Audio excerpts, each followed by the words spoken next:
সংস্কার নিয়ে রাজনৈতিক দলগুলো যেসব বিষয়ে একমত হবে সেগুলোর সংস্কার করতে হবে জানিয়ে বিএনপি স্থায়ী কমিটির সদস্য আমির খসরু মাহমুদ চৌধুরী বলেছেন, যেখানে ঐকমত হবে না নির্বাচিত সরকার সেটা সংসদের মাধ্যমে সংস্কার করবে।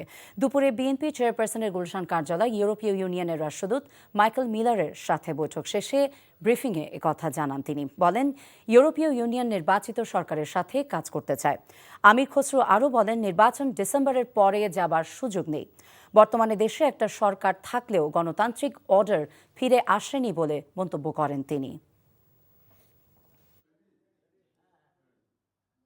যেসব জায়গায় ঐক্যমত হবে সেগুলো আমরা ক্যারি ফরওয়ার্ড করব, এগিয়ে দিই।